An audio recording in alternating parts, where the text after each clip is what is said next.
కాగజ్ నగర్లో అయితే ఇంకా ఒక గొప్ప సినిమా నడిపిస్తున్నారు. కాగజ్ నగర్లో దండే విఠల్ అనే ఒక ఎమ్మెల్సీ, ఆయన బీఆర్ఎస్ చలవతోనే ఎమ్మెల్సీ అయినరు. దాని తర్వాత ఇంకా కాంగ్రెస్ పార్టీలోకి పోయినరు. అట్లా ఒక 10 మంది పోయినరు. ఆయనతో పాటు ఈయన కూడా పోయిండు, వాళ్ళతో పాటు ఈయన కూడా పోయిండు. ఈయన ఓటు కాగజ్ నగర్లో లేదు. నేను ఆ రోజు కాగజ్ నగర్ పట్టణంలో ఉన్నా. ఈయన కాగజ్ నగర్లో ఓటు వేయలేదు. కానీ ఇప్పుడు ఆయన ఎక్స్ అఫీషియో సభ్యుడిగా నా ఓటు కాగజ్ నగర్లో ఉంది అంటాడు. ఇక మీరు చూడండి, మరి కాగజ్ నగర్లోనే నీ ఓటు ఉన్నప్పుడు నువ్వు ఎందుకు కాగజ్ నగర్లో ఆ రోజు 11వ తారీఖు నాడు ఓటు వేయలేదు? దానికి ఆయన దగ్గర ఆన్సర్ లేదు.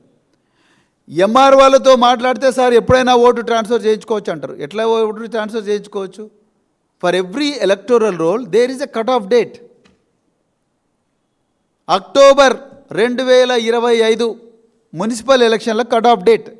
దాని తర్వాత కొత్త ఓటర్లను నమోదు చేసుకోవడం కుదరదు.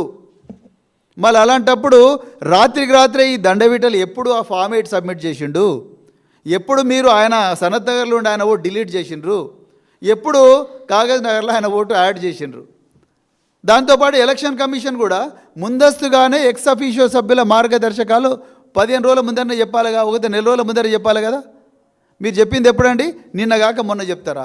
అది మళ్ళీ చెప్పడం కూడా ఎట్లా చెప్తారు?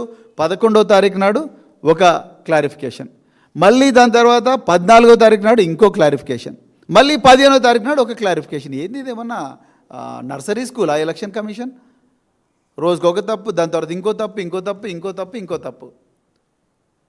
సో అందరు కూడా కన్ఫ్యూజన్లో గురైనప్పుడు, అందరు నిద్రపోతున్నప్పుడు వెంట ఇంకో దండవిటల్లాగా వెనుక నుంచి దొడ్డుదారి బ్యాక్ డోర్ ఎంట్రీస్ పెట్టి తీసుకొని పోతున్నారు.